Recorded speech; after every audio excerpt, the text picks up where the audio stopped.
4회입니다. 4회. 그 진도에 맞춰서 지난 3회 때 마지막에 중개 보수에 관한 문제를 쭉 달아봤는데 아직 한 문제가 남았는 모이네. 자, 1번 봅니다.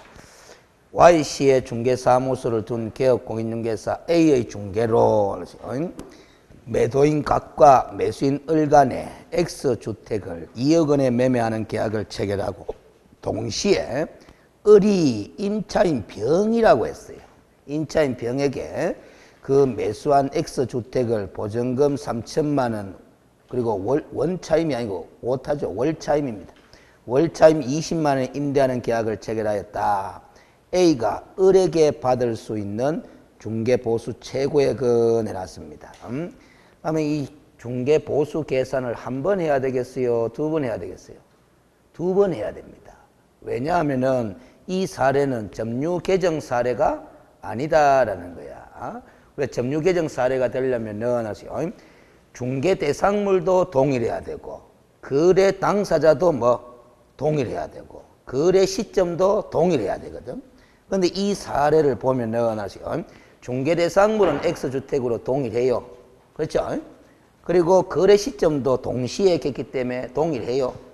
그런데 거래 당사자가 매매 계약의 당사자는 누구와 누구? 갑과 을이고 임대차 계약의 당사자는 을과 병인 거야. 알겠어요? 그 거래 당사자가 동일하지를 않기 때문에 점유개정 사례가 아니다 이 말이지. 이럴 경우에는 매매 사례에 대한 중개보수를 계산하고 그 다음에 임대차 거래 사례에 대한 중개보수를 따로 계산해가 합쳐야 돼요. 알겠어요? 결국 을은 매매 계약 체결에 따른 보수도 줘야 되고 임대차 계약 체결에 따른 보수도 줘야 되잖아. 그 보수를 합산해가 답을 찾아야 돼요. 알겠습니까? Y씨의 중개사무소를 둔 이런 표현을 쓴 거는 우리가 이제 중개대상물의 소재지와 사무소 소재지가 서로 다를 때는 주택일 경우에는 어느 조례가 적용돼요? 사무소 소재지 관할 시도 조례가 적용되거든. 그래서 Y씨의 중개사무소를 둔 이래 놓고 밑에 표에서 Y씨 조례로 정한 기준을 제시해 준 거다 이 말이에요. 그 문제의 오류를 없애기 위해서 그렇게 한 것이에요. 알겠습니까? 그럼 어쨌든 매매에 따른 보수부터 먼저 계산하면은 매매 금액이 2억 원이잖아. 2억 원에서 요율 상한이 얼마로 돼 있어요? 0.5가 아니고 0.4%죠. 그러면 2억 원에 0.4%를 곱하면은 80만 원입니까? 80만 원인데 한도액이 없죠? 그렇죠? 그럼 80만 원을 을에게 받아도 된다, 된다? 된다. 알겠습니까? 일단 을은 80만 원을 부담해야 돼요. 거기다가 임대차 계약 수수료를 계산해 봅니다. 임대차 거래 금액이 얼마냐? 보증금 3천에다가 더해야 되죠. 뭐를 더하냐면 월차임 20에다가 100을 곱합니다. 아마 2천이죠. 2천 더하기 3천 하면 딱 5천이야. 그럼 5천만 원 미만이 아니고 5천만 원 이상이 되는 거니까 100 곱하는 게 맞습니다. 70을 곱하면 안 돼요. 딱 5천만 원 이상에 들어가니까 미만 아니다. 그러면은 5천만 원 이상이니까 0.4%네. 그러면 4, 5, 20 아마 20만 원 아닙니까? 그러면 20만 원인데 한도액이 30만 원 돼 있으니까 20만 원은 한도액보다 적으니까 그대로 받으면 돼요. 그럼 아까 80만 원하고 20만 원하고 합치면 얼마? 100만 원. 그 답이 몇 번? 3번. 요리 되는 겁니다. 그래서 이 문제는 점유 개정 사례를 등장시켜가 점유 개정의 사례를 정확하게 알고 있나 모르나. 다시 한번 이야기합니다. 점유 개정 사례가 되면은 매매 계약에 관한 금액만 정회가 보수를 산출하잖아. 그렇죠? 그러니까 요거는 점유 개정 사례가 되려면 하면 세 가지가 동일한 조건이라야 되는데 첫째 뭐가 동일? 중개대상물도 동일.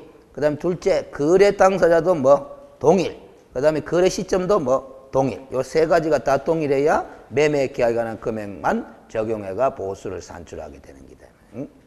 2번 공인중개사 법령상 공인중개사인 개업 공인중개사의 금지행위가 아닌 것은 해놨습니다. 그럼 우리 33조의 금지행위 7가지 공부한 거 있죠? 아주 쉽게 냈어요. 판례를 사례로 안 내고 알았어요. 아주 짧게. 그래서 토지의 매매를 업으로 한 행위. 토지는 중개대상물이죠. 그러면 중개대상물의 매매를 업으로 한 행위는 1년짜리 금지행위잖아. 그렇죠? 2번 등기된 임목도 중개대상물이죠. 그래서 중개대상물의 매매를 업으라는 행위. 그건 마찬 1번이나 2번이나 똑같은 거야. 금지행위죠. 3번 의뢰인과 직접 중개대상물을 거래하는 행위. 몇 년짜리 금지행위라요? 3년짜리 금지행위다 이 말이야. 알겠어요? 그 다음에 4번에 건축물도 중개대상물이죠. 중개대상물의 매매를 업으라는 행위. 마찬가지 1년짜리 금지행위다. 5번 일방의 중개의뢰인을 대리하여 타인에게 중개대상물을 뭐 임대하는 행위. 쌍방대리입니까? 일방대리입니까? 일방대리에 불과하다. 우리 금지행위는 거래당사자 쌍방을 대리하는 행위를 명문으로 금지하고 있지 일방대리는 금지하는 규정을 두고 있지 않다라는 겁니다. 알겠어요? 그래서 이것도 설명을 해줄게요. 알겠어요? 그럼 일방대리를 금지하고 있지 않으니까 해도 된다라는 거죠. 그런데 일방대리를 하게 되면 대리권을 수여하지 않은 타방 당사자 있잖아. 그 사람이 불리하다 안 불리하다? 불리하잖아. 이 대리인은 전문성을 가진 개업공인중개사고, 알겠어요? 타방 당사자는 뭐다? 전문성이 없는 일반인이잖아요. 그렇죠? 그러면 상대방이 불리해질 수 있어요. 그래서 이렇게 해석이 돼야 됩니다. 우리 공인중개사법 29조 1항. 1항에 뭐가 있느냐면 기본 윤리에 관한 규정이 있잖아. 개업공인중개사 및 소속공인중개사는 전문 직업인으로서의 품위를 유지하고 신의와 성실로서 공정하게 중개 관련 업무를 수행해야 한다. 그런 이 추상적이긴 하지만은 개업공인중개사의 기본 윤리에 관한 규정이 있어요. 그러면 일방 대리가 허용된다고는 하지만은 대리권을 수여하지 않은 타방 당사자의 이익도 공정하게 고려해야 된다는다. 해야 된다. 이런 해석의 근거로 활용할 수 있는 게 그 기본 윤리에 관한 규정이야. 알겠습니까? 이 문제의 답도 몇 번? 5번이 됩니다. 3번 개업공인중개사의 금지행위에 관한 설명으로 틀린 것을 내놨는데 1. 건축물의 매매를 위에 나왔던 거잖아. 금지행위죠. 그 다음 개업공인중개사는 부동산 거래에서 거래 당사자 쌍방을 대리한 행위. 방금 3년짜리 금지행위라 그랬어. 3번 개업공인중개사는 사례비 명목으로 공인중개사 법령상의 수수료 가는데 지금은 보수로 바뀌었죠. 알겠어요? 그때 당시에 수수료라는 명칭을 쓴 거고 수수료 또는 실비를 즉 보수 또는 실비를 초과하여 건품을 받아서는 안 된다. 맞죠? 1년짜리 금지행위다. 4번 공인중개사법 등 관련 법령에서 정한 한도를 초과하는 부동산 중개 수수료 약정은 그 전부가 무효입니까? 초과하는 일부분만 무효입니까? 초과하는 일부분만 무효다라는 것이 판례의 입장이잖아. 그게 틀려버렸네. 5번에 등록관청은 개업공인중개사가 금지행위를 한 경우에는 중개사무소의 개설 등록을 뭐 할 수 있다? 취소할 수 있다라는 소리입니다. 상대적 등록 취소 사유죠. 금지행위나. 그래서 우리가 금지행위와 관련한 제재는 이렇게 도표식으로 공부한 적이 있잖아. 개업공인중개사 등의 금지행위잖아. 등에게도 적용되는 조문이다. 이 금지행위가 몇 가지다? 7가지나 된다. 4 플러스 3으로 기억을 한 이유는 1번부터 4번까지는 몇 년짜리 금지행위? 1년짜리. 알겠어요? 그 다음에 뭐 3개, 5번부터 7번까지는 몇 년짜리 금지행위? 3년짜리 금지행위다. 형사처벌의 대상이 되는 거다. 근데 7가지 전부 다가 개업공인중개사가 위반하면은 무슨 취소 사유다? 상대적 등록 취소 사유다라는 거죠. 사유. 근데 모든 상대적 등록 취소 사유가 무슨 사유도 된다? 업무 정지 사유도 된다라는 거야. 그런데 이거는 개업공인중개사가 위반했을 때를 전제로 적은 거고 요 등에는 소속 공인중개사도 있다 없다? 있다. 중개보조원도 있다 이 말이야. 그러면 소속 공인중개사가 금지행위를 위반하면 형사처벌의 대상이 되는 것은 마찬가지이지만 이런 행정처벌의 대상이다 아니다? 아니다. 그래서 이렇게 광의를 해드렸잖아. 소속 공인중개사가 금지행위를 위반하면 뭐 자격정지 사유다라는 거죠. 그런데 중개보조원이 금지행위를 저지르면 형사처벌의 대상이 되는 것은 마찬가지지만 행정처분의 대상이다 아니다? 아니다 이렇게 되는 게 알겠습니까? 이 제재다. 근데 이 5번 지문이 알겠어요. 상대적 등록 취소사유다 했기 때문에 맞기는 맞는데 알겠어요. 이 신청을 하는 사람이 등장은 합니다. 그런데 안 받아줘요. 알겠어요. 왜? 상대적 등록 취소사유로 명백히 규정되어 있기 때문에. 그런데 왜 이 신청을 하는 사람이 나타나느냐 하면은 모든 상대적 등록 취소는 다 무슨 정지 사유도 된다. 업무 정지 사유도 되는데 우리 업무 정지는 기준표가 있잖아. 6개월짜리, 3개월짜리, 1개월짜리 하면서. 그렇죠? 그래서 국토교통부 영에 보면 기준표가 있는데 그 기준표에 의하면은 상대적 등록 취소 사유에 해당되는 위반 행위를 최근 1년 이내에 처음 위반하잖아. 처음 위반하면은 실무에서는 무슨 정지 내리게 돼 있다. 업무 정지 내리게 돼 있거든. 업무 정지 6개월 내리게 돼 있거든. 그럼 두 번째 위반하면 등록 취소리 간다 이 말이야. 그래서 그 업무 정지 기준표에 따르면은 뭐다? 등록을 취소할 수 있다 하는 게 아니라 뭐다? 업무 정지를 명할 수 있다 해야 O가 되지 않느냐 하면서 이의 신청 들어가지만은 제가 볼 때는 안 받아줘요. 알겠습니까? 무슨 얘기죠? 그래서 일단은 여러분들 이렇게 정리해야 돼. 이 기출문제도 마찬가지 이걸 O 처리하고 있잖아. 지금 4번이 틀린 기고. 그러면 금지행위를 개업공인중개사가 위반하면은 등록 취소할 수 있다 해도 O 처리하시고 업무 정지를 명할 수 있다 해도 뭐 O 처리하시면 돼. 알겠습니까?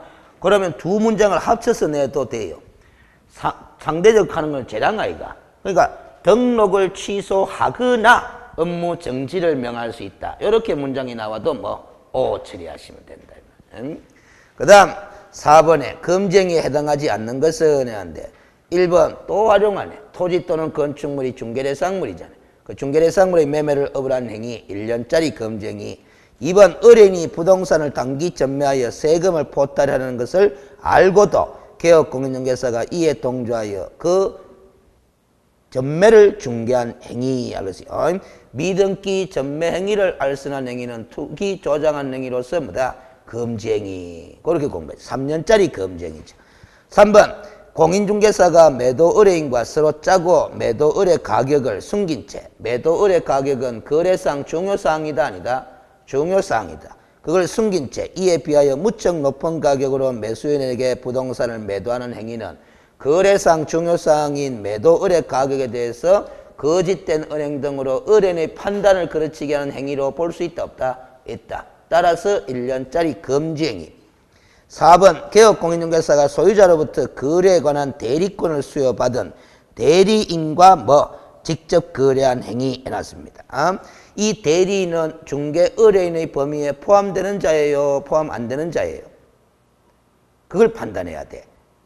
소유자로부터 거래에 관한 대리권을 수여받은 대리인과 개업공인중개사가 직접 거래했다. 이 대리인이 중개 의뢰인의 범위에 포함되는 자라면 의뢰인과 직접 거래한 거잖아. 그러면 3년짜리 금지행위가 되잖아. 이 판례죠. 중개 의뢰인과 직접 거래 행위를 하여서는 아니 된다 하는 이 규정에서 의뢰인이라 하면 소유자로부터 대리권을 수여받은 대리인이나 매도 사무의 처리를 위탁받은 수임인도 중개 의뢰인의 범위에 포함된다 안 된다? 된다 하는 그 판례를 시험 지문에 활용한 거죠. 그래서 이 대리인은 의뢰인의 범위에 들어간다 안 들어간다? 들어간다. 그래서 3년짜리 금지행위. 5번 매도인으로부터 매도 중개 의뢰를 받은 개업공인중개사 을의 중개로 X부동산을 매수한 개업공인중개사 갑이 매수 중개 의뢰 받은 다른 개업공인중개사 병의 중개로 X부동산을 매도한 행위. 이리 읽었는데 뭔 상황인지 그림이 그려진다 안 그려진다? 안 그려진다. 결국 개업공인중개사가 거래를 하긴 했는데 다른 개업공인중개사의 중개를 통해서 거래를 했잖아. 그래서 이런 사례는 의뢰인과 직접 거래에 해당한다, 해당하지 않는다? 해당하지 않는다라는 겁니다. 그래서 금지행위가 아니다라는 거죠. 요걸 그대로 이제 그림을 그려보면은 알지? 개업공인중개사 을의 중개로 알지? 자, 봐봐요. 이렇네. 을이 있고 갑이 있고 요 병이 있네요. 알겠어요? 이 갑이 X부동산을 매수를 했다라는 거야. 매도인으로부터 X부동산을 뭐 했다? 매수를 했다는 건데 누구의 중개로 매수했다고 돼 있어요? 개업공인중개사 을의 중개로 X부동산을 매수한 갑이야. 이 갑이 매수 중개 의뢰 받은 다른 개업공인중개사 병의 중개로 이 X부동산을 다시 이 매수인한테 팔아먹은 거예요. 그래서 매도를 했다. 알겠습니까? 무슨 소리인지 알겠죠? 그러면 이 갑이라는 사람은 을의 중개로 매수를 했기 때문에 이 사람과 직거래는 했지만은 이 사람은 각 자신의 의뢰인이 아니라 누구의 의뢰인이다?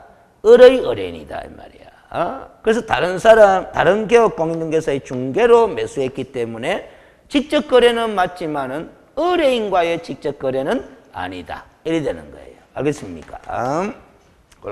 그대로 읽어봐봐요. 매도인으로부터 매수 의뢰받은 다른 개업 공인중개사 을의 중개로 X 부동산을 매수한 개업 공인중개사 갑이 매수 중개를 받은 다른 개업 공인중개사 병의 중개로 X 부동산을 매도한 경우는 의뢰인과 직접 거래에 해당하지 않는다. 이렇게 읽어 들어간 거다. 그래서 답이 뭐 5번이지. 5번 문제. 검증에 해당하는 걸 찾아라 해놨습니다. 공인중개사인 개업 공인중개사가 중개업과 별도로 문구점의 운영을 업으로 하는 행위. 그렇지. 검증이다 아니다? 아니다라는 거죠. 그럼 문구점을 하게 되면은 이거는 겸업이 되는 거지. 그렇죠? 그러면 공인중개사인 개업 공인중개사는 겸업의 제한이 있다 없다? 없으니까 문구점 운영할 수 있는 거라. 2번 법인인 개업 공인중개사가 상가 분양 대행과 관련하여 법령상의 한도액을 초과한 금원을 받는 행위는 상가 분양 대행과 관련해서 받았기 때문에 중개 보수다 아니다? 아니다. 따라서 뭐 초과한 금원을 받았다 이런 표현을 썼다 하더라도 법정 중개 보수를 초과해서 받은 것은 아니다. 그래서 검증이가 아니다라는 거죠.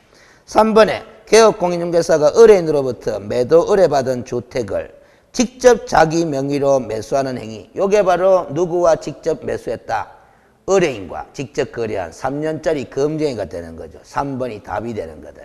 4번 개업 공인중개사가 자가 거주할 주택을 다른 개업 공인중개사의 중개로 임차하는 행위. 임차인은 개업 공인중개사입니다.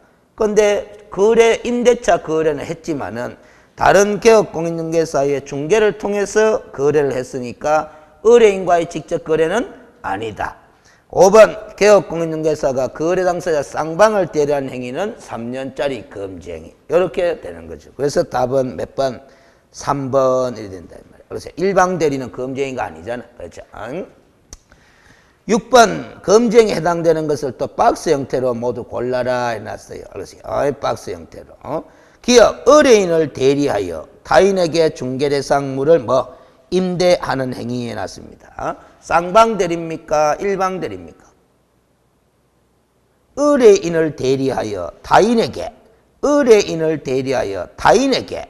임대를 했대요. 이 타인은 임차인이죠? 그렇죠? 그렇죠? 그럼 임대인은 누구예요? 개업 공인중개사인데 대리인 자격으로 임대를 한 거예요. 그러면 쌍방 대리예요? 일방 대리예요? 말을 해야 돼. 일방 대리 아닙니까? 알겠어요? 임대인으로부터 대리권을 수여받아가 임차인에게 임대를 한 거 아닙니까? 알겠습니까? 그 일방 대리에 불과하다. 검증이가 아니다라는 겁니다. 그럼 기억이 들어가면 답이 아니라 그래서 검증에 해당되는 것을 모두 골라라 했으니까 답은 2번 아니면 5번입니다. 그래서 기억이 들어가면 안 되니까. 니은 상업용 건축물의 분양을 대행하고 법정 중개보수 또는 실비를 초과하여 금품을 받는 행위. 아까 5번 지문에서 2번에 나왔죠. 그래서 이거는 상가 분양 대행과 관련해서 받은 대가이기 때문에 중개보수를 초과해서 받았다고 볼 수가 없어요. 그래서 검증이가 아니다. D가 봅니다. 그럼 답은 2번이네. 중개 의뢰인인 소유자로부터 거래에 관한 대리권을 수여받은 대리인과 그래서 중개 대상물을 직접 거래한 행위. 아까 나왔잖아. 이 대리인은 의뢰인의 범위에 들어간다, 논다? 들어간다. 그래서 의뢰인과 직접 거래한 거예요. 3년짜리 검증이죠. 리얼은 아까도 나왔던 거. 중개 대상물의 매매를 업으로 한 행위로서 1년짜리 검증이잖아. 그래서 답은 디귿과 리얼이 된다. 이 말이야. 그래서 지금 검증이 문제가 다 이 정도로 나왔어요. 그렇게 까다롭지는 않습니다. 그래서 그런데 소개가 안 됐다 뿐이지, 알겠어요? 출제할 거리들이 많아요. 알겠습니까? 어려운 판례도 있고. 자, 그럼 검증이 7가지 정리해 봅니다. 1년짜리부터 먼저 정리. 그 다음에 3년짜리 또 정리. 알겠어요? 뭘 또 봐요. 중개 대상물의 뭐다? 중개 대상물의 뭐를 매매를 업으로 하는 행위 금쟁이다. 매매 행위가 아니고 매매업. 그다음 뭐? 중개 대상물의 거래상 중요 사항에 관해서 거짓된 은행 그 밖의 방법으로 은행의 판단을 그르치게 하는 행위 하지 말아라. 그다음 법정 중개 보수 또는 실비를 초과해서 금품을 수수하는 행위 하지 말아라. 맞죠? 사례비, 수고비 등 그 밖에 어떤 명목으로도 의뢰인으로부터 법정 중개 보수 실비를 초과하는 금품을 받지 말아라. 그 다음 네 번째가 뭐다? 무등록 중개업을 하는 사람, 무등록 중개업자임을 알면서 모르면서 그자로부터 중개 의뢰받거나 그자에게 자기의 등록된 명의를 이용케 하는 행위를 하여서는 아니 된다. 이게 다 1년짜리 금쟁이다. 3년짜리 금쟁이. 관계법령에서 양도알선이 금지된 부동산의 분양, 임대 등과 관련 있는 정서가 있다 없다? 있다. 그 정서 등의 중개를 하지도 못하고 그 정서에 매매업도 한다 뭐 한다? 뭐 한다. 그 다음에 또 3년짜리 금쟁이 뭐예요? 의뢰인과 중개의뢰인과 직접 거래하지 말고 거래 당사자 쌍방을 대리하는 행위도 하지 말아라. 그 다음에 세 번째 탈세 등 관계법령을 위반할 목적으로 미등기 부동산의 전매를 중개하거나 관계법령에서 권리의 변동이 제한된 부동산, 가장 대표적으로 투기과열지구 내의 아파트 분양권은 일정 기간 동안 전매를 제한하고 있다 없다? 있다. 그런 전매 등 권리 변동이 제한된 부동산의 매매를 중개하는 등 투기 조장하는 행위 하여서는 아니 된다. 이렇게 7가지가 머릿속에 기억이 나야 된다 이 소리야. 알겠어요? 그래서 이해를 한다면 이 무슨 소리냐 하는 걸 알았으면 그 다음에는 기억을 하는 반복 훈련을 계속 하셔야 돼요. 알겠어요? 늘 강조하지만. 그 다음 7번 개업공인중개사 등의 교육에 관한 설명으로 옳은 것을 하는데 교육하면 벌써 문제 풀어 들어가기 전에 4가지 교육의 종류부터 떠올린다? 떠올려야 된다. 실무교육, 연수교육, 직무교육, 부동산 거래사고 예방을 위한 교육 이렇게. 그래놓고 이제 읽어 들어갑니다. 1. 분사무소 책임자가 되고자 하는 공인중개사는 고용신고일 전 1년 이내에 시도지사가 실시하는 연수교육입니까? 실무교육입니까? 실무교육이잖아. 그래서 틀려버렸다. 2번 폐업신고 후 1년 이내 사무소 개설 등록을 다시 신청하려는 공인중개사는 업무의 연속성이 있다 없다? 있다. 그래서 1년 이내니까 실무교육을 받지 않아도 된다. 면제 대상이다. 5죠. 3번에 시도지사는 연수교육을 실시하려는 경우 실무교육 또는 연수교육을 받은 후 2년이 되기 몇 개월 전까지? 2년이 되기 2개월 전까지 연수교육의 일시 장소 내용 등을 당사자에게 하도록 돼 있다? 통지하도록 돼 있다. 사후 교육이 연수교육이기 때문에 연수교육의 대상자들이 이미 정해져 있고 그 대상자들에게 2년이 되기 2개월 전까지 통지하라 돼 있는 거다. 이 통지받고도 연수교육에 정당한 사유 없이 교육을 받지 아니하면 무슨 사유라요? 500만 원 이하의 과태료 부과 사유다라는 거야. 알겠습니까? 자, 이런 현상 갖고 설명합니다. 지금 이 7번 문제에서는 연수교육을 정당한 사유 없이 받지 아니한 경우에는 500만 원의 과태료 사유다 하는 걸 물어봤어요? 안 물어봤어요? 안 물어봤어요. 안 물어봤는데 여러분들이 그걸 몰라. 근데 안 물어봤어. 다행이가 다행 아이가. 다행이다. 근데 그 모르는 걸 이 문제에서 물어봤어. 그러면 틀리나 안 틀리나? 틀리지. 근데 다행히 안 물어봤으니까 또 맞출 수 있는 상황이 된다 이 말. 그러니까 내가 아는 것들만 어찌 용하게 1, 2, 3, 4, 5로 배치가 되면 그게 운 좋은 거잖아요. 그래서 이런 현상이 있는 거예요. 모의고사를 칠 때마다 점수가 들쭉날쭉거리는 사람 있잖아. 지난번에 모의고사 칠 때 교육에 관한 문제는 맞췄어.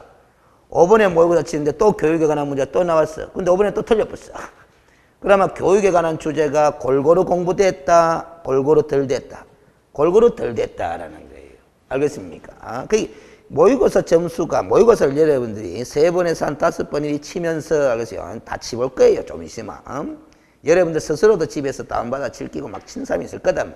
근데 모의고사 치는 점수들을 비교해보니까 점수가 일정 점수대에서 유지가 쭉 되거나 아니면 조금씩 완만한 상승 곡선을 타면은 뭐다? 괜찮은데 들쑥 날쑥 하는 사람이 있다 이 말이에요. 알겠어요? 이런 사람들은 공부가 왜 됐다? 덜 됐다. 골고루 안 됐다라는 거예요. 골고루. 알겠어요? 그 골고루 안 된 사람은 운이 천운이 따르지 않으면 학교 가기가 힘들다라는 거예요. 학교 갈 수도 있지. 천운이 따르면. 그렇죠. 자기가 아는 것만 다 받는 것만 다 나올 수 있거든. 근데 그런 확률이 낮아요. 이게 40문제나 되고 오지선다이나 되기 때문에. 그 다음 4번 연수교육의 교육시간은 12시간 이상 16시간 이하잖아. 이 3시간 이상 4시간 이하 가는 것은 무슨 교육? 직무교육이다. 고용관계 종료 신고 1년 이내에 고용신고를 다시 하려는 중개보조원도 직무교육은 받아야 됩니까? 면제입니까? 면제다라는 소리입니다. 알겠어요?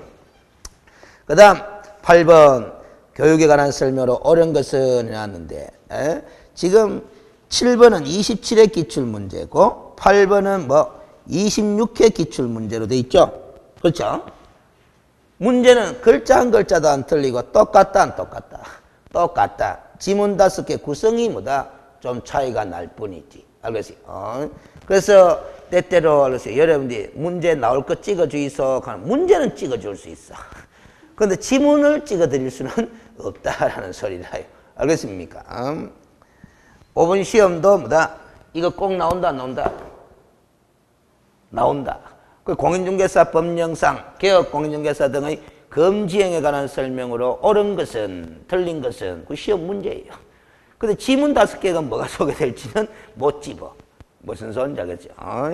그리고 또 100% 나오는 게 개업 공인중개사 등의 결격 사유에 관한 설명으로 옳은 것은 틀린 것은 그것도 100% 나옵니다. 알겠습니까? 또 공인중개사 법령상 중개사무소 개설 등록에 관한 설명이다. 옳은 것은 틀린 것 100% 나옵니다. 알겠습니까? 공인중개사 법령상 중개 대상물에 관한 설명이다. 옳은 것은 틀린 것은 100% 나옵니다. 알겠어요? 벌써 5문제를 가르쳐줬다. 알겠어요? 1. 실무교육을 받은 개업공인중개사는 실무교육을 받은 후 몇 년마다? 2년마다 시도지사가 실시하는 무슨 교육 받아야 돼요? 연수교육이지. 그게 틀려붙고. 2번 분사무소 책임자가 되고자 하는 공인중개사는 고용신고일 전 1년 이내 시도에서 실시하는 무슨 교육? 실무교육이잖아. 아까 나왔던 게 재활용하고 있잖아. 3번 고용관계 종료 신고 후 1년 이내에 다시 중개보조원으로 고용신고의 대상이 된 자는 시도의사 또는 등록관청이 실시하는 무슨 교육? 직무교육을 받지 않아도 된다. 맞네. 면제죠. 알겠어요? 3번이 답입니다. 3번에서 우리가 주의를 할 거는 직무교육의 실시권자는 시도지사가 실시할 수도 있지만 누구도 실시할 수 있다는 점, 등록관청도 실시할 수 있다는 점 주의해야 돼요. 알겠어요? 연수교육과 실무교육은 누구만이 실시하는 거다? 시도지사만이. 4번 실무교육은 28시간 이상 32시간이야. 연수교육은 아까 12시간 이상 16시간이야. 5번 국토교통부 장관이 마련하여 시행하는 교육지침 하는 게 전국적인 교육의 균형 유지를 위해서 장관은 교육지침을 마련해서 시행할 수 있다 그랬죠. 그래서 그 지침에는 교육대상, 교육과목, 교육시간 등이 포함되어야 하나 수강료는 그러하지 않다 해놨는데 몰라요. 저도 몰라요. 알겠습니까? 그런데 수강료도 포함되어 있는 것은 맞는데 알겠어요? 틀렸죠. 근데 이런 거는 끼워 넣기 식으로 넣은 거다라고 보면 돼요. 자, 왜 그러냐 하면은 국토교통부 장관이 마련해 시행하는 그 교육지침의 내용에 뭐가 들어가 있는지 중요하다 안 중요하다? 안 중요합니다. 우리 중개업무 수행하는 데 있어서. 그런데 이런 것들은 끼워 넣기용이라. 끼워 넣기용은 답이다 답 아니다? 답 아니다라는 소리라요. 알겠어요? 그런 식으로 요령을 부려야 됩니다. 알겠어요? 이런 것도 있잖아. 공인중개사 정책심의위원회에 가는 게 있는데 그 정책심의위원회의 위원들의 재책사유, 기피사유, 회피사유 이런 것들이 있거든. 알겠어요? 그런 것들은 중요하다 안 중요하다? 안 중요한데 시험 지문에 등장시켰던 거는 끼워 넣기용이다. 그런 건 답이다 답 아니다? 답 아니다라는 게 요령을 좀 터득해야 됩니다. 답은 3번. 9번에 문제 똑같잖아. 봐봐. 개업공인중개사 등의 교육에 관한 설명으로 틀린 것은 1. 실무교육과 연수교육은 다 누가 실시한다? 시도지사가. 5. 실무교육의 교육시간은 28시간 이상 32시간이야. 이 시간은 외워야 되는 거죠. 5. 실무교육을 실시하려는 경우 통지하는 규정이 있어요 없어요? 없어. 있을 필요가 없어요. 실무교육은 자기가 받아야 될 사람이 자기가 알아서 받으러 와야 되는 거야. 알겠습니까? 사전교육이다라는 거죠. 그래서 답은 3번이에요. 4번 실무교육을 받은 개업공인중개사 및 소속공인중개사는 실무교육을 받은 후 2년마다 12시간 이상 16시간 이하의 무슨 교육을 받도록 되어 있다? 연수교육. 5번 중개보존이 고용관계 종료 신고된 후 1년 이내에 다시 고용 신고될 경우에는 직무교육이 면제, 업무의 연속성 감안. 문제 풀다가 자꾸 익혀집니다. 했던 것도 하고. 근데 나오는 걸 보면 자꾸 뭔가 표현만 조금씩 달라진다 이 말이야. 알았어요? 과거에는 지문 한 개로 물었던 걸 또 뭐다 쪼개가 두 개로 묻고 또 쪼개져가 물었던 걸 또 합체가 하나의 지문으로 묻기도 하고. 10번 똑같은 문제. 1. 중개사무소 개설 등록을 신청하려는 공인중개사는 32시간, 44시간 이하의 실무 교육을 받아야 한다. 오닥사 X. 시간이 틀려버렸죠. 그렇어요. 2번 폐업신고 후 1년 이내에 중개사무소의 개설 등록을 다시 신청하는 자는 실무교육 면제. 그렇어요. 업무의 연속성. 3번 공인중개사가 사무소 개설 등록을 신청하려는 경우는 사전교육으로서 등록 신청일 전 1년 이내에 법인인 개업 공인중개사가 실시하는 실무교육을 받아야 한다 해놨습니다. 이거 왜 이렇게 됐나? 이것도 틀렸네. 답이 2개로 됐네요. 그렇지? 죄송합니다. 이게 답이 몇 개로 돼 있노? 뒤에 해설에. 10번이네.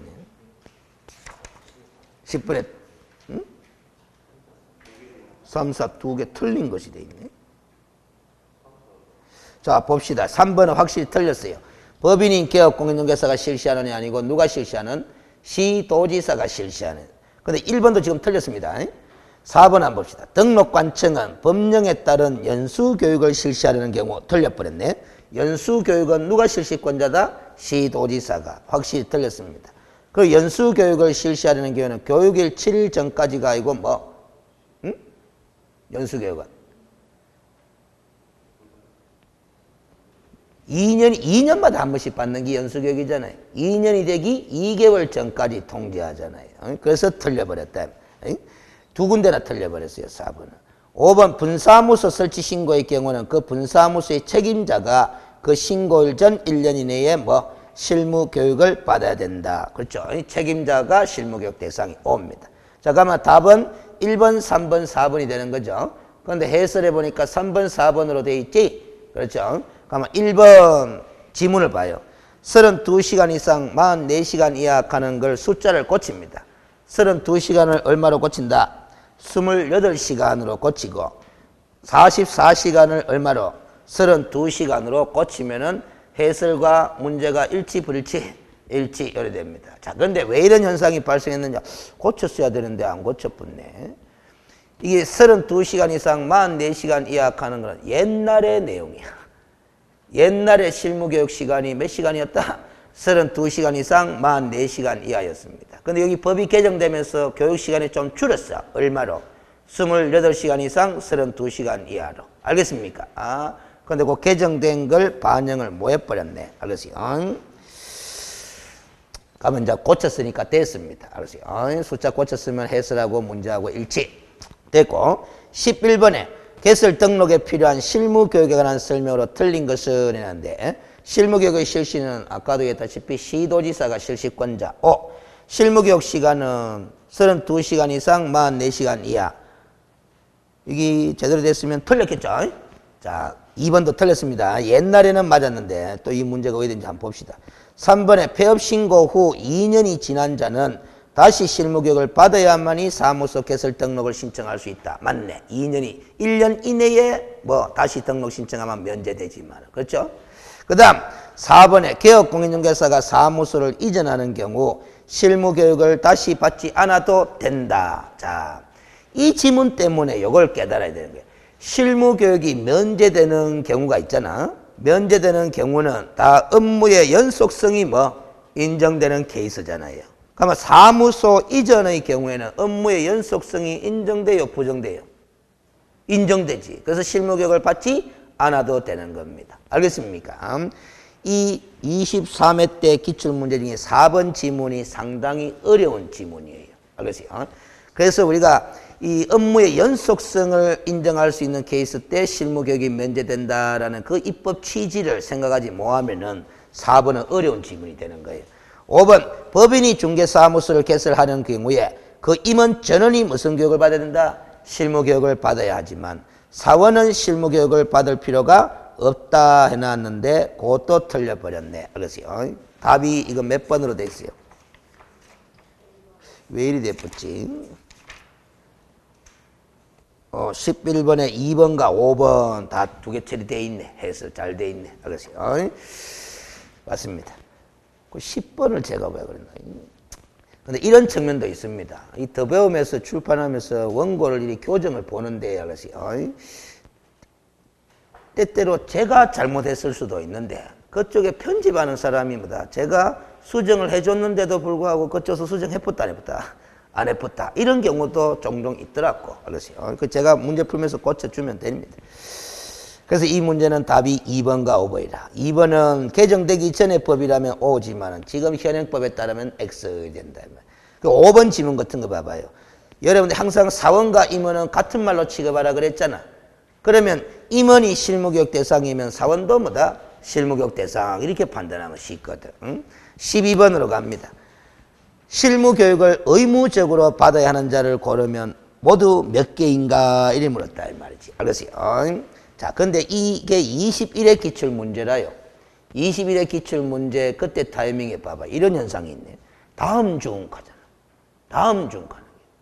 요즘 시험 문제는 다 다음 중이 아니고 뭐 공인중개사 법령상 이걸로 출발을 하잖아요. 그러니까 이게 과거 21회 때나 22회 때까지는 뭐다? 공인중개사 법령상 하는 거 썼다 안 썼다? 안 써주고 막 내던 문제가 많았는 게. 그러니까 이제 출제 기준과 범위가 명확하게 한계가 안 꺼지니까 이의신청이 막 열려버리는 거예요. 다른 법령의 근거를 가지고 와가 이의신청 막 해버린다. 이 말. 알겠습니까? 어찌됐든 다음 중이라고 돼 있어도 여러분들은 공인중개사 법령상 하는 전제를 깔고 뭐다? 답을 찾으면 됩니다. 첫 번째 점, 공인중개사인 개업 공인중개사의 소속 공인중개사도 실무교육 대상이다. 대상입니다. 알겠어요? 중개사무소 개설 등록을 하고자 하는 법인의 임원도 실무교육 받아야 되고 사원도 뭐 실무교육 받아야 되고 분위기가 또 심상치 않다. 법인인 개업 공인중개사의 분사무소 책임자인 공인중개사도 실무교육 대상이다. 폐업 신고 후 1년이 지난 뒤 중개사무소 개설 등록을 신청하려는 공인중개사. 이 사람도 1년 지났으니까 면제 안 되죠? 다시 받아야 된다. 그럼 다 받아야 되네. 알겠어요? 몇 개고? 5개. 그래서 분위기가 심상치 않다. 알겠어요? 자, 그런데, 알겠어요? 이게 21회 기출 문제예요. 알겠어요? 자, 근데 어디를 한번 비교를 해보느냐 하면은, 알겠어요? 비교를 한번 해보느냐 하면은, 8번 문제로 가봐요. 8번 문제. 이게 또 26회 기출 문제죠? 한참 뒤죠? 근데 8번에 2번을 한번 봐봐. 비교 한번 해봅시다. 문장이 뭐로 되어 있어요? 분사무소의 책임자가 되고자 하는 공인중개사는 해놨어. 실무교육 대상이죠? 그렇죠? 근데 연수교육했기 때문에 틀렸다는 거 아닙니까? 자, 그러면 표현 이거 봐봐. 26개에서는 분사무소의 책임자가 되고자 하는 뭐다? 되고자 하는 누구? 공인중개사가 무슨 교육 받아야 된다? 실무교육 받아야 된다. 그런데 연수교육했기 때문에 틀렸다라는 거잖아. 이 표현을 썼어요. 그러면 지금 몇 번 문제? 12번 문제로 가봐요. 12번 문제에 가면은 다 실무교육 대상자로 답은 5개로 처리해야 되는데 네 번째 점을 한번 봐봐요. 법인인 개업 공인중개사의 뭐다 이래서 분사무소의 뭐다 책임자인 공인중개사 이리 적어놨어요. 이 실무교육 대상자라고 처리했잖아 지금 21회 때. 위에 표현하고 밑에 표현하고 좀 차이가 안 느껴집니까? 자, 지금 실무교육 받느냐 안 받느냐를 물어보고 있잖아. 그 실무교육은 우리가 사후교육입니까? 사전교육입니까? 사전교육이다. 뭐뭐가 되기 전에 받는 교육이다 이 말이야. 그렇지? 그러면 위에 표현이 정확한 거예요? 밑에 표현이 정확한 거예요? 위에 게 정확한 거예요. 그 26회 때 기출한 출제위원은 이걸 정확하게 인식을 해가 국어적 표현을 제대로 사용한 거예요. 그렇죠? 근데 21회 때 출제한 분은 뭐다? 이 의미를 정확하게 살렸다, 못 살렸다? 못 살렸다라는 겁니다. 알겠죠? 그래, 이게 이제 이 문장을 만든 사람의 국어 실력의 차이가 있다, 없다? 있다는 거예요. 그래도 우리가 이 문장을 보고서도 출제 의도라는 게 있잖아. 그렇죠? 출제 의도. 알겠죠? 출제 의도를 감안해가 이것도 실무교육 대상자라고 판단해 줬어야 되는 거다. 21회 기출 문제를 보면. 알겠습니까? 이게 정확한 표현이거든. 알겠죠? 그 지금 저는 이런 정확한 표현을 구사하고자 하는데 일부 수험생은 또 이렇게 써버려요. 그럼 또 이걸 또 뜯어 고치면 또 수험생들이 되게 힘들어해. 알겠어요? 이게 정확한 표현이잖아. 알겠어요? 그 사람에 따라서, 출제하는 사람에 따라서 국어적 표현이 조금 법의 기준하고 안 맞아떨어지는 경우가 있는데, 이때 이런 식으로 내면은 이의 신청 막 들어간단 말이에요. 알겠어요? 13번, 개업 공인중개사 교육에 관한 설명 틀린 것도, 실무교육은 그에 관한 업무에 뭐가 없는 경우, 위탁이 없는 경우 누가 실시한다? 시도지사가 실시한다. 해놨습니다. 알겠어요? 자, 13번에 1번 지문 요거하고 11번 문제 봐봐요. 11번에 1번 지문 한번 봐봐. 우리가 11번 문제 풀 때 실무교육의 실시는 누가 한다? 시도지사가 한다. 처리했잖아. 맞죠? 근데 13번 기출한 28회 때 기출한 출제위원은 실무교육은 시도지사가 실시한다 사이에 뭐를 집어넣었다? 그에 관한 업무에 위탁이 없는 경우 가는 걸 집어넣었어. 왜 집어넣었느냐? 이 신청 들어올 것 같거든. 왜냐하면 실무교육은 위탁에서 실시할 수 있다 없다? 있다. 위탁에서 실시하면 시도지사가 실시한다 했으면 틀리지 않느냐? 이렇게 하면서 이 신청 들어올 수 있는 그걸 염려해가지고 이 28회 기출할 때는 또 그에 관한 업무에 위탁이 없는 경우 해가지고 뭐다? 더욱더 정확하게 문제를 내고자 한 노력이 엿보인다 이 말이에요. 알겠습니까? 무슨 말인지. 그래서 이 항상 객관식 문제는 아시죠? 그 문제의 출제 기준과 의도를 고려해가 지문 5개 중에서 가장 틀린 것, 가장 옳은 것을 고려하는 자세가 필요합니다. 알겠습니까? 만약에 이런 논리가 됩니다. 13번 문제를 출제한 출제위원은 11번의 1번 지문을 보고 뭐라고 평가한다? 13번 문제 1번 지문을 만든 출제위원이 11번에 1번 지문을 만든 출제위원 보고 뭐라고 한다? 이 지문은 틀릴 수도 있다. 이렇게 평가해버린다 이 말이에요. 위탁이 있다라면 시도지사가 하는 거 아니지 않느냐? 공인중개사 협회나 부동산 관련 학과가 개설되는 학교가 실시하지 않느냐? 하면서 이 신청 들어가 본다 이 말이에요. 무슨 소리냐 있죠? 28회 출제위원이 더 정확하다. 2번 연수교육을 실시하려는 경우 그 교육의 일시 장소를 관보에 공고한 후에 대상자에게 통지해야 한다 해놨는데 알겠어요? 관보에 공고한다 하는 절차는 있다 없다?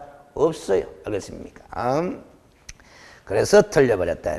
3번 실무교육을 받은 개업공인중개사 및 소속공인중개사는 실무교육을 받은 후 몇 년마다 2년마다 연수교육을 받아야 한다. 오죠. 그렇죠? 직무교육 시간은 3시간 이상 4시간이야. 외워야 되는 거고. 5번 장과이든 시도지사든 등록관청이든 필요하다고 인정되면 개업공인중개사 등을 상대로 중개업에 종사하는 사람들을 대상으로 부동산 거래사고 예방을 위한 교육을 실시할 수도 있고 뭐 안 할 수도 있고 only 하여야 한다 하면 뭐 X입니다. 이거는. 그래서 틀린 것은 뭐 2번이 되네. 그 다음 14번 중개보수 또 문제가 나오네. 보수의 한도와 계산 등에 관한 설명으로 틀린 것은 해놨는데 조금 어렵게 느낌이 올 수 있겠네요. 1. 중도금의 일부만 납부된 아파트 분양권의 매매를 중개하는 경우 중개보수는 총 분양 대금과 프리미엄을 합산한 금액을 거래 금액으로 하여 계산한다 하면 틀리죠. 뭐 기납입된 금액에다가 뭐 프리미엄을 합산한 금액이 거래 가액이 됩니다. 그렇죠. 기납입 대금하고 총 분양 대금은 같다 다르다? 다르다라는 거죠. 2번 교환 계약의 경우에는 중개보수는 교환 대상 중개 대상물 중에 거래 금액이 큰 거 작은 거 큰 그 중개 대상물의 가액을 거래 금액으로 해서 계산을 하고 3번이 점유 계정이죠. 동일한 중개 대상물에 대하여 동일한 당사자 간의 매매를 포함한 둘 이상의 거래가 동일 기회에 이루어지는 경우 그래서 동일이 3번 나오잖아. 그렇죠. 중개보수는 매매 계약에 관한 거래 금액만 적용하여 계산합니다. 그래서 임대차에 따른 전세에 따른 수수료는 보수는 따로 계산해가 받으면 된다 안 된다? 안 된다. 4번 주택의 임대차를 중개하는 경우에 의뢰인 일방으로부터 받을 수 있는 중개보수의 한도는 주택이래요. 거래 금액의 얼마? 0.8% 이내로 하죠. 0.8% 이내에서 시도조례로 정하잖아. 알겠습니까? 5번 중개대상물인 건축물 중에 주택의 면적이 2분의 1 미만이라면은 주택 외의 중개대상물에 대한 중개보수 규정을 적용하죠. 왜? 주택으로 사용하고 있는 부분의 면적이 2분의 1 미만이면은 주택 이외의 용도로 사용하고 있는 면적이 2분의 1 이상이 되잖아. 그렇죠. 그래서 주택 외의 중개대상물이 됩니다. 15번 1. 개업공인중개사와 중개의뢰인 간에 뭐가 없는 경우? 약정이 없는 경우 중개보수의 지급 시기는 거래계약이 체결된 날로 합니까? 아니면 거래대금 지급이 완료된 날입니까? 거래대금 지급이 완료된 날로 합니다. 그래서 1번 틀려버렸죠. 이게 28회 기출문제인데 1번 지문은 신설되자마자 출제된 거예요. 알겠어요? 2번 공인중개사 법령에서 정한 한도를 초과하는 중개보수 약정은 그 한도를 초과하는 범위 내에서 하는 게 바로 일부 무효다라는 소리잖아요. 3번 주택 외의 중개대상물의 중개보수의 한도는 주택 외래요. 시도조례하고 관계있다 없다? 없다 그래서 틀려버렸고 4번 개업공인중개사는 계약금 등의 반환채무 이행 보장을 위해 실비가 소요되더라도 보수 이외의 실비를 받을 수 없다 해놨는데 실비는 보수 이외에 받을 수 있는 명목이다 아니다? 명목이다. 알겠습니까? 여기서 한 가지 설명드려야 될 거는 반환채무 이행 보장을 위해 소요된 실비는 누구한테 청구할 수 있다? 권리를 취득하고자 하는 중개인에게 청구할 수 있는 거예요. 반환채무 이행 보장을 위해 소요된 실비는 뭐 하는 데 들어간 실비예요? 뭐 하는 데 들어간 비용이에요? 개업공인중개사가 보정 설정하는 데 들어간 비용이잖아. 개업공인중개사 명의로 금융기관 등의 계약금 등을 예치하게 되면 반환을 보장하겠다는 의미로 보정 설정을 해야 된다? 해야 한다. 그 보정 설정에 소요된 비용이기 때문에 뭐 취득의뢰인에게 청구할 수 있어요. 취득의뢰인에게 반환을 보장한다는 의미로 보정 설정하니까 취득의뢰인이 수혜자죠. 이익을 받는 사람이기 때문에 그 자에게 청구할 수 있어요. 그러면 또 하나의 실비가 있죠. 확인 설명은 못 소요하는 데 들어간 비용. 그게 권리관계 등의 확인에 소요된 비용 가잖아. 그거는 누구한테 청구할 수 있다? 권리를 이전하고자 하는 의뢰인에게. 5번 주택인 중개대상물 소재지와 중개사무소 소재지가 다른 경우 개업공인중개사는 중개대상물 소재지를 관할하는 시도조례에서 정한 기준에 따라 보수를 받는 것이 아니라 중개사무소 소재지 관할 시도조례가 정하는 기준에 따라서 중개보수를 받습니다. 그래서 옳은 것은 2번 1이 되네. 그러세요. 그 다음 16번 뭡니다. 금지행위에 해당하지 않는 것은 1. 중개사무소 개설 등록을 하지 않고 중개업을 영위하는 자, 즉 무등록 중개업자인 사실을 알면서 그를 통하여 중개를 받는 행위 1년짜리 금지행위죠. 2번 사례금 명목으로 법령이 정한 한도를 초과하여 중개보수를 받는 행위 1년짜리 금지행위. 3번 관계법령에서 양도, 알선 등이 금지된 부동산의 분양과 관련된 정서의 매매를 중개하는 행위. 3년짜리 금지행위죠. 이주자 저축 정서 매매를 중개하는 행위 금지행위죠. 4번 법인 아닌 개업공인중개사. 법인 아닌 개업공인중개사가 누굽니까? 개인인 개업공인중개사지. 누굽니까? 공인중개사인 개업공인중개사와 부직제 6조 2항에 따른 개업공인중개사. 이 두 사람은 중개대상물 외에 건축 자재의 매매를 업으라는 행위 금지행위다 아니다? 아니다. 그렇지. 하면은 무슨 행위가 돼요? 겸업행위가 되는 거지. 건축 자재의 매매업 겸업행위가 가능하다 불가능하다? 가능하다. 알겠어요? 제한이 없으니까. 5번 의뢰인이 중간 생략 등기의 방법으로 전매하여 세금을 포탈하는 것을 개업공인중개사 알고도, 알겠어요? 탈세 등 관계법령을 위반할 목적으로 이 말 아닙니까? 알겠어요? 투기 목적의 전매를 중개하였으나 결과적으로 전매차익이 발생됐다 안 됐다? 발생되지 않았다. 전매차익이 발생되지 않았다 하더라도 미등기 전매를 중개한 것은 사실이고 3년짜리 금지행위다. 그래서 금지행위에 해당되지 않는 것은 4번이 된단 말이에요. 그래서 중간 생략 등기는 우리 대부분 판례에 의하면은 유효한 것으로 인정이 된다, 된다? 된다라는 겁니다. 알겠어요? 등기의 효력을 인정한다라는 거야. 알겠습니까? 그런데 위반이다, 위반 아니다? 위반입니다. 알겠어요? 효력이 인정된다는 것이지 위반으로서 처벌 대상입니다. 알겠어요? 그 다음 17번 행정처분 제도로 넘어가네요. 공인중개사 자격 취소 처분과 자격 정지 처분에 관한 설명을 비교해 놓은 문제네. 틀린 것은 1. 자격 취소, 자격 정지 처분 할 수 있는 권한이 있는 자는 누구다?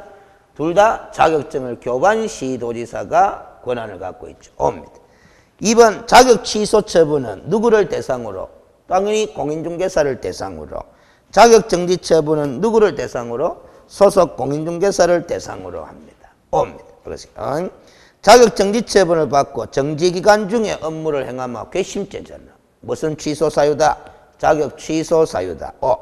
4번 공인중개사에 대하여 자격 취소와 자격 정지를 명할 수 있는 자는 자격 취소 또는 자격 정지 처분을 한 때에 5일 이내에 장관에게 보고해야 한다 하는데, 알겠어요? 5일 이내에 장관에게 보고해야 되는 행정처분은 자격 취소 처분만, 자격 정지 처분은 보고에 관한 규정이 있다 없다? 없다. 알겠습니까? 그래서 그걸 묶어놨기 때문에 틀려버렸다. 5번 자격 정지 사유에는, 이게 제일 어려워. 자격 정지 사유에는 행정 형벌이 병과될 수 있는 경우도 있다.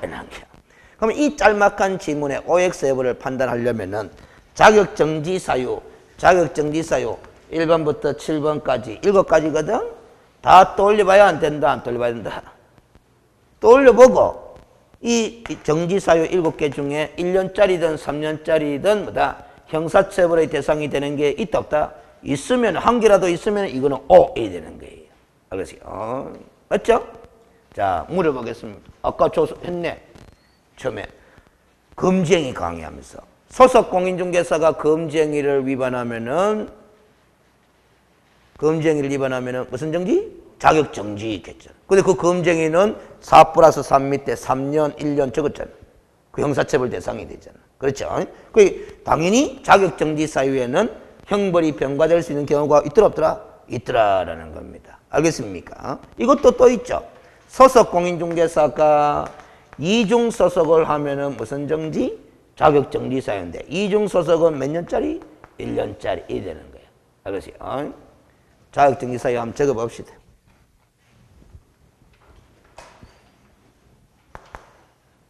벌써 2개 가르쳐줬는데 2개도 안 나오나? 이중 소속한 경우잖아. 이 전부 다 누가 위반한 거다? 소속이 위반한 거다. 이중 소속한 경우. 맞죠? 그 다음에 또 뭐? 방금 한 개 더 있잖아. 뭐?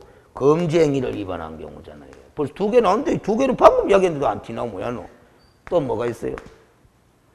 소속 공인중개사 또 거래계약서 작성할 수 있어 없어요? 있지? 작성하는데 이중계약서 작성하면 되나 안 되나? 안 되지. 이중계약서 작성한 경우. 서로 다른 둘 이상의 계약서를 작성한 경우죠. 그 다음에 뭐? 에? 확인, 설명 또 올리는데 이러면 되고. 자, 봐봐요. 에? 성실, 정확하게 확인, 설명하지 않거나 설명의 뭐다? 근거 자료를 제시하지 않은 경우. 알겠습니까? 그 다음, 인장 등록해야 되나 안 해야 되나? 해야 되는데 안 한 경우, 사용하지 않은 경우. 그 다음 뭐, 옳지. 거래계약서와 확인설명서에 개업공인중개사와 함께 서명 및 날인을 해야 될 때가 있나 없나? 있는데 서명 및 날인을 하지 않은 경우. 그 다음 또 어떤 경우?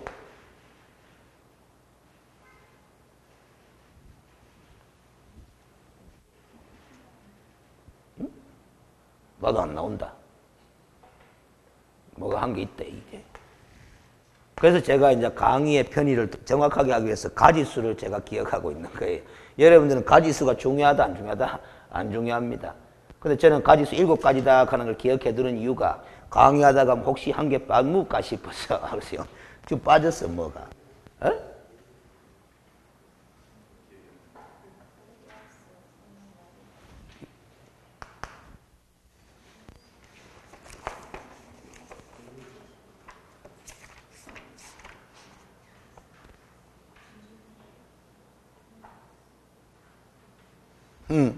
다 나왔네. 빠진 게 아니네. 요거 있잖아요, 요거. 여기 이제, 요도 서명 및 날인하지 않은 경우다. 근데 아까 설명할 땐 다 해봤어요. 요는 확인 설명서에, 요는 거래 계약서에 나눠져 있는 거야. 알겠어요? 그 단어, 왜 이런 나올 게 없는데? 한 개하고 빠졌네. 제가 묶어서 같이 이야기해버려서 그렇다.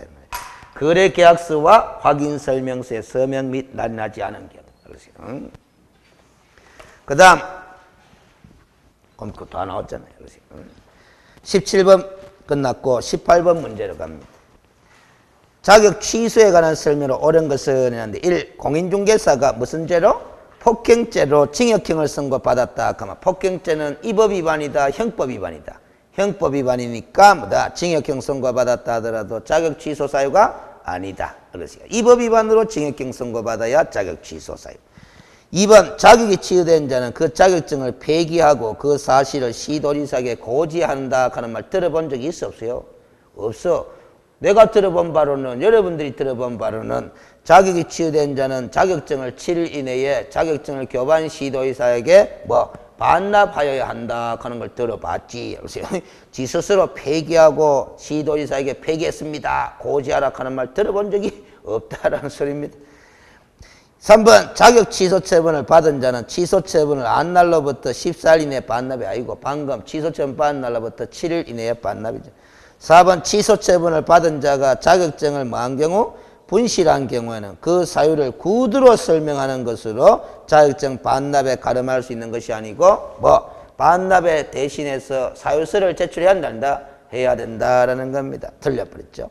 지금 문제를 보니까 2번, 3번, 4번 지문을 구성한 모양새로 봐서 조금 조잡하다. 문장이. 알겠습니까? 24회구나. 5번 공인중개사가 자격정지 처분을 받고 그 기간 중에 뭐 했다? 이중소속한 거잖아. 정지처분 받고 이중소속하면은 뭡니까? 자격 취소 사유다 이 말이지. 알겠어요? 그 자격정지 기간 중에 이중소속을 하거나 자격정지 기간 중에 중개 업무를 수행하게 되면 자격 취소 사유다 이 말이에요. 취소 사유 4가지죠? 취소 사유 4가지죠? 거짓 그 밖에 부정한 방법으로 자격을 뭐다? 취득한 경우. 그 다음 뭐? 자격증의 양도 대여. 알겠습니까? 그 다음 자격 정지 기간 중에 뭐다? 이중 소속하거나 업무를 뭐 수행한 경우. 이 법을 위반해가 공인중개사법 위반으로 무슨 형 선고받은 경우? 징역형 선고받은 경우. 알겠어요? 지금 신기한 듯이 보지 말아요. 알았어요? 왜 그리 다 외화시고 그것도 순서대로 외화시고 싶다. 그렇게 순서대로 외워지더라고. 자꾸 반복해서 보이. 알았어요? 그 다음 됐고 19번 문제로 갑니다. 자격 취소에 관한 설명 옳은 것은 있는데 시도지사는 자격증을 대여한 자의 자격을 취소할 수 있다가 맞습니까? 하여야 한다가 맞습니까? 하여야 한다. 자격 취소 처분은 기속 처분의 성격이다. 틀려버렸죠. 몇 년이 경과되지 않으면 공인중개사가 될 수 없다. 3년이죠. 3번 자격 정지 처분을 받은 기간 중에 다른 법인이 개업 공인중개사의 사원이 되는 경우는 이중 소속 아닙니까? 자격 취소 사유에 해당한다. 오네. 이게 답이네. 4번 자격증 교부 시도지사와 사무소 소재지 관할 시도지사가 다를 수도 있고 같을 수도 있는데 다르면 자격증 반납은 어디다 간다? 교반 시도지사게 하죠. 왜? 그 교반 시도지사가 자격 취소 처분을 내렸으니까. 5번 자격이 취소된 자는 취소 처분 받은 날부터 며칠 이내에? 7일 이내에 자격증을 반납. 틀려버려. 20번 자격 취소에 관한 설명으로 옳은 것은 1. 자격 취소 처분을 받은 개업공인중개사는 중개사무소 소재지를 관할한 시도의사에게 반납이 아니고 자격증을 교반 시도의사에게 반납이죠. 틀렸고. 2번 부정한 방법으로 자격을 취득한 경우 자격 취소 사유가 되고 뭐다? 형사처벌 대상이다 아니다? 아닙니다. 알겠어요? 부정한 방법으로 자격을 취득한 것은 형사처벌 대상이다 아니다? 아니다라는 그냥 자격 취소 사유일 뿐이다. 알겠습니까? 그게 틀려버렸고 시도지사는 자격 취소 처분을 한 때는 7일 이내에 이를 장관에게 보고합니까? 아까 5일이라 했어요. 그렇죠? 5일. 아까 어디서 나왔어요? 요 나왔잖아요. 몇 번 문제에 나왔느냐 하면은 뭐다? 어디 나왔는데?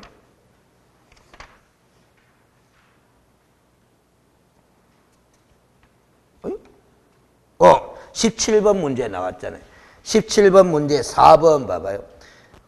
공인중개사에 대하여 자격 취소와 자격 정지를 명할 수 있는 자는 자격 취소 또는 자격 정지 처분을 한 때 5일 이내 장관에게 보고하는데 이틀 있다 했잖아.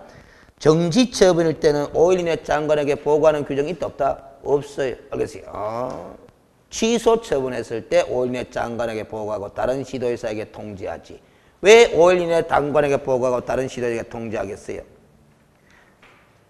응시 자격을 제한해야 되니까 그런 거야. 자격 취소 처분 받으면 3년 동안 응시 못하니까 실시권자인 장관과 시도지사한테 다 알려줘야 될 거 아닙니까? 알겠어요? 그래서 20번 문제 3번은 7일 했기 때문에 틀려버렸고 4번 자격증을 교반 시도지사와 사무소 소재지를 관할한 시도지사가 따른 경우에는 자격증을 교반 시도지사가 자격 취소 처분에 필요한 절차를 이행한다는데 교반 시도지사가 자격 취소 처분에 필요한 절차를 이행하는 것이 아니고 사무소 소재지를 관할하는 시도의사가 자격 취소 처분에 필요한 절차를 이행하고 누구한테 통보하는 거다? 교반 시도의사에게 통보하는 거죠. 알겠어요? 이 자격 취소 처분에 필요한 절차라는 것이 청문 절차라 그랬잖아. 알겠습니까? 5번 자격 정지 처분을 받고 정지 기간 중에 이중 소속된 경우 무슨 사유가 된다? 자격 취소 사유가 된다. 이걸 또 답으로 만들어 놨네. 5번입니다. 옳은 것은. 이렇게 해서 쉬었다가 또 나머지 20문제 봅니다.